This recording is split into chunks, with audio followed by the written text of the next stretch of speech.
ভিতরে যাই, দেখছি ভাই ভিতরে যাই, আমরা একটু ক্ষেত পরিদর্শন করার জন্য আমরা এখন ভিতরে যাব। আমাদের কৃষক ভাই আছে আমাদের সাথে। ভাই কেমন আছেন আপনি? আসসালামু আলাইকুম, ভালো আছি ভাই। ওয়ালাইকুম আসসালাম, ভালো আছেন না? ভাই তুমি কি নাম? আমি জাহিদুল ইসলাম। জাহিদ ভাই। জাহিদ ভাই আমাদের একজন স্মার্ট কৃষক, হ্যাঁ, যুব প্রশিক্ষণ প্রাপ্ত। উনি এখন এই মাঠের সবাই পাতাকপি লাগিয়েছে, কিন্তু তার ভিতরে জাহিদ ভাই আমাদের সহযোগিতায় আমাদের স্বাধীনতা ফাউন্ডেশন উদ্যোগে যে বীজ দেওয়া হয়েছিল সেই বীজ রোপণ করেছে। আমরা তার এই ফুলকপি এখন প্রায়, এই পাতাকপি প্রায় শেষের দিকে, আমরা একটু দেখতে আসছি।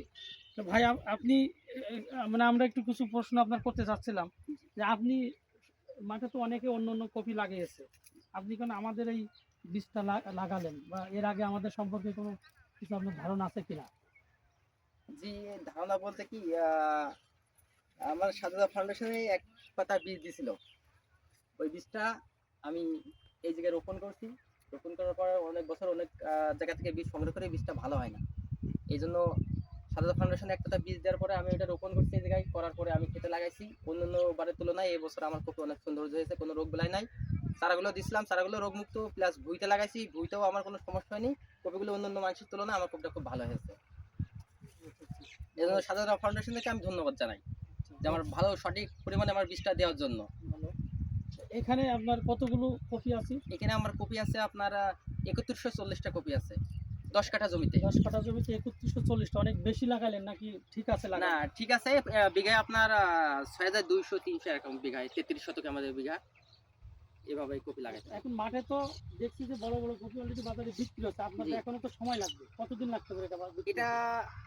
আপনার মূলত আশ্বিন মাসে লাগানো হয় টাইমে, মানে আগস্ট সেপ্টেম্বর মাসে লাগানো হয়, কারণ ওই বৃষ্টির কারণে মাঠ সব এবার নাবি হয়ে গেছে।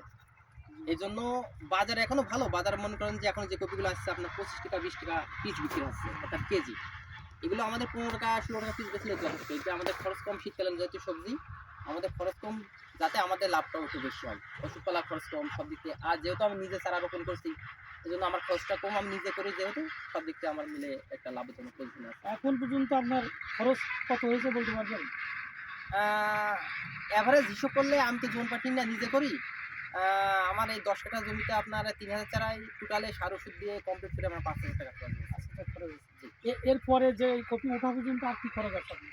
এখন সেচ দিতে হবে, আর উপরে যাতে আপনার এই পাতাটা বীজ ফেলা, যেহেতু পাতাকপি মানুষ তো পাতাটাই খাবে, পোকা লাগানো যাবে না, প্লাস সেচ আছে, সার আর দেওয়া যাবে না। কারণ সার দিলে এই যে কপিটা আপনার এই দেখেন এই মোড় বানছে, এই মোড়টা আরো খুলে বড় হয়ে যাবে, তাহলে কপিটা আমার আরো নাবি হয়ে যাবে, তখন আমি ন্যায্য মূল্য দাম পাবো না।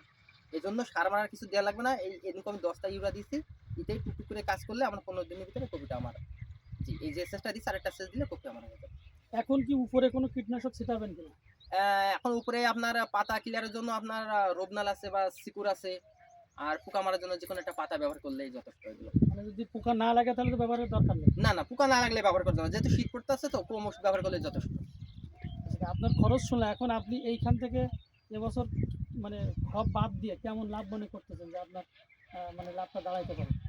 এবছর আশা করা যায় আলহামদুলিল্লাহ, আল্লাহ যদি রহমত করে আর আমার খেতে যাতে কোনো আগাবিগে না লাগে, বা ঝলসাদার বলে পাতা পোড়া রোগ, ওটা যাতে না লাগে, তা 50,000 টাকা মতন বেচতে পারবে। 10 কাঠাতে আপনি এই 2-3 মাসে 50,000 লাভ করতে জি, পারবেন? আপনার 65 থেকে 70 দিন লাগে। 2 মাস? জি, জি, 2 মাস 2 মাস একটু বেশি। 5-10 দিন, জি, এভাবে লাগে আমাদের। তাহলে আমরা কি বলতে পারি যে আপনার বাজারে এবং এই জমিতে যে কফি আছে, আমাদের এই বীজ আপনার অন্যদের চাইতে অনেক ভালো? জি, অন্য দেশে অনেক ভালো, রোগমুক্ত, প্লাস আছে আপনার কপিগুলো ভালো সুন্দর দেখতে, এখন কোনো রোগ বালাই লাগা নাই। কিন্তু অন্যান্য বালা জার্মিনেশন কম, লাগাইলে সার ওষুধ বেশি খরচ হয়, কপিগুলো হয় ছোট, বাজারে বেচা যায় না। কিন্তু এবার পাতার সাইজও ভালো, দেখেন ক্ষেতটা কিন্তু এক সমান এক সাইজের আছে, সব দিকে কিন্তু এক সাইজের। এই আপনার 1 থেকে 2 কাটে কপিটা ভুইটা আমার ক্লিয়ার হয়ে যাবে। আচ্ছা, আমাকে আরেকটু বলেন যে আমরা তো খালি বীজ দিয়ে কি আপনার সাথে শেষ করছি, না কন্টিনিউ যোগাযোগ করে আপনারা আরো পরামর্শ দিয়েছি কিনা, বা আমাদের যে জি, জি, কৃষি জি, অফিসার ভাই আমাদের আছে উনি জি, আপনার আসছে সাজা কিনা? ফাউন্ডেশনের যে কৃষি কর্মসংস্থান আছে আমাদের, আছে মুতালেব ভাই, উনি আমাকে অনেক পরামর্শ দিয়েছেন, অনেক বিষয় দেখাইছেন, অনেক সাজেশন দিয়েছেন, ভাই এভাবে এভাবে করেন। তার পরামর্শ অনুযায়ী আমি এই কাজটা করছি। প্লাস আমু তার পরামর্শ শুনে আমার বা ক্ষতি হয় না, বরঞ্চ আমার লাভ হয়েছে, আমি এটা মনে করি। আমার কথা শুনে যেন আরো যারা কৃষক আছে তারা কিন্তু এই সাজা ফাউন্ডেশনের পরামর্শ অনুযায়ী কাজ করলে তারা সুষম বা মানে ফলন বেশি পাবে বা সুষম কাজ বন্টন করে ভালো করতে পারবে। তাহলে আগামীতেও আমরা আপনার পাশে থাকবো, এটা আপনি প্রত্যাশা করেন। জি আলহামদুলিল্লাহ। থ্যাংক ইউ ভাই, ভালো লাগলো। আপনি আপনার কাঙ্ক্ষিত লক্ষ্য অর্জন হোক, আমরাও চাই। এবং আগামীতে কখনো সুযোগ সুবিধা আসলে আমরা নিজেই আপনার সাথে পাশে দাঁড়াবো এবং আপনি আমাদের সাথে সবসময় যোগাযোগ রাখবেন। এবং অন্য আলহামদুলিল্লাহ। যদি আজকে লাভবান হন তাহলে অন্যকেও পরামর্শ দিবেন যে আমরা সাজেদা ফাউন্ডেশনের যে আপনাকে সার্ভিস দিয়ে যাচ্ছে এটা যাতে আর বাড়াইতে পারে। ঠিক আছে ভাই? জি, আলহামদুলিল্লাহ। ওকে।